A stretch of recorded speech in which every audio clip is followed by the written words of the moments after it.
অনেকেরই প্রশ্ন আমাদের পরিবার এখন কিভাবে চলতেছেন, যেহেতু আমার বাবা নেই এখন, তাহলে আমাদের সংসারটা কিভাবে চলতেছে। তো আসলে আমরা দুই ভাই অনেক ছোট, এখনও উপার্জন করব ওইরকম কিছুই করতে পারছি না। দুজনেই এখনও পড়ালেখা করতেছি, পড়ালেখা শেষ হয় নাই। পরিবারের হাল ধরবো যে ওইরকম ক্ষমতা এখন আমাদের দুজনের হয়নি।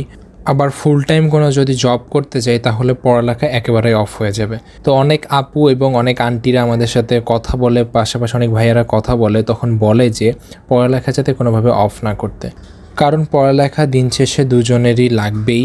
পড়ালেখা ছাড়া কোনো উপায় নেই আমাদের। তাছাড়া যে কোনো পার্ট টাইম জব করব সেরকম খুঁজেও পাচ্ছি না। আর বাংলাদেশে part time job student friendly না, এটা আপনারা অনেকেই জানেন।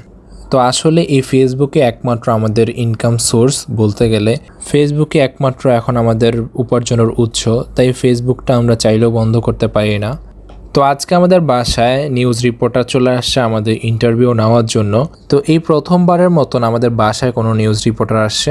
তো আমরা তাদের সাথে প্রথমে আলাপ আলোচনা করে নিলাম তারা কিভাবে করতে চাচ্ছে এবং কিভাবে ভিডিওটা করবে, সব কিছু আমরা দেখতেছিলাম।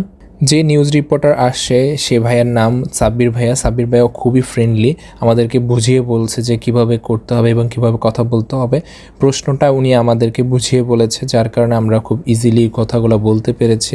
আর যে কোয়েশ্চেনগুলো করা হয়েছে সেগুলো আপনাদেরই যারা কমেন্ট করেন তাদের প্রশ্নগুলোই করা হয়েছে, এই কারণে অনেক উত্তর আপনারা পেয়ে যাবেন ওইখানে।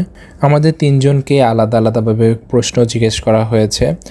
আমাকেই প্রথমবার জিজ্ঞেস করা হয়েছে, এরপরে ইভেনকে, সবার লাস্টে আম্মুকে প্রশ্ন করা হয়েছিল।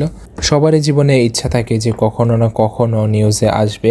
তো সত্যি বলতে দিনটি আসলেই অনেক ভালো গিয়েছে, এটা বলতেই হবে। তো সবাই আপনারা একটু দোয়া করবেন যাতে আমরা জীবনে আর একটু ভালো কিছু করতে পারি।